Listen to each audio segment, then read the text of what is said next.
সবাই অধিকার চায়, সবাই তাদের দাবি সরকারের কাছে চাইবে, কিন্তু এমন দাবি চাওয়া উচিত নয় যে দাবিগুলো সমাজে, যে দাবিগুলো জনগণের মধ্যে অশান্তির সৃষ্টি হবে, যে দাবিগুলো মানুষের সেবার কাজে নিয়োজিত থাকবে, বিশৃঙ্খলা সৃষ্টি হবে না। এইসব দাবিগুলো নিয়ে অবশ্যই কথা বলার অধিকার 5 অগাস্টের পর এই সরকার দিয়েছে।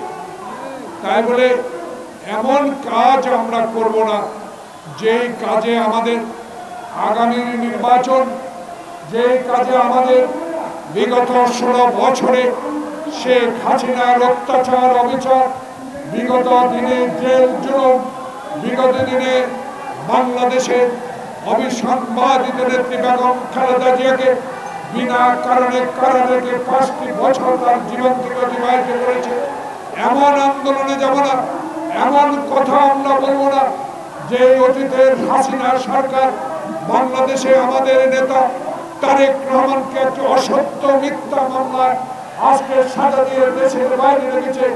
আজকে নবীন দলের প্রত্যাশা ছিল 3 মাস অতিবাহিত হলো, 4 মাস অতিবাহিত হলো, এখনো আমাদের প্রিয় নেতা তারেক রহমান 16 বছর বাইরে থাকার পরে দেশে কেন আসতে পারলো না?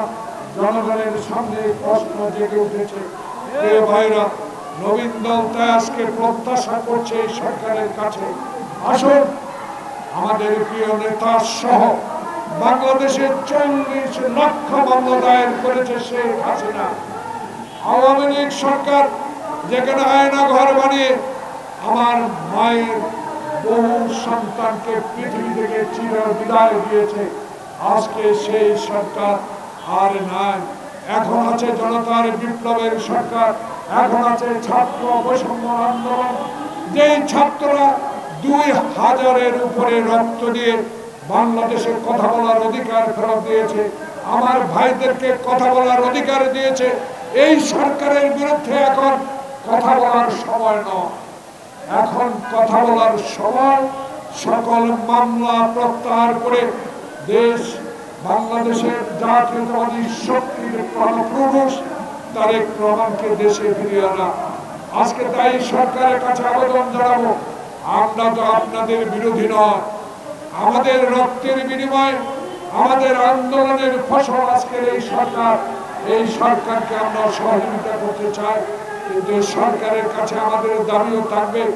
যেখানে আমরা হাঁটু পানিতে দাঁড়িয়ে রাত কাটিয়েছি, যেখানে আমরা কবরস্থানে ঘুমিয়েছি, আমরা যেখানে মামলা কাঁধে নিয়ে এক ডিস্ট্রিক্ট থেকে আরেক ডিস্ট্রিক্টে ঘুরিয়ে বেরিয়েছি, সেখানেও পুলিশ গ্রেপ্তার করেছে, অত্যাচার করেছে, আমাদের মেরুদণ্ড ভেঙে দিয়েছে।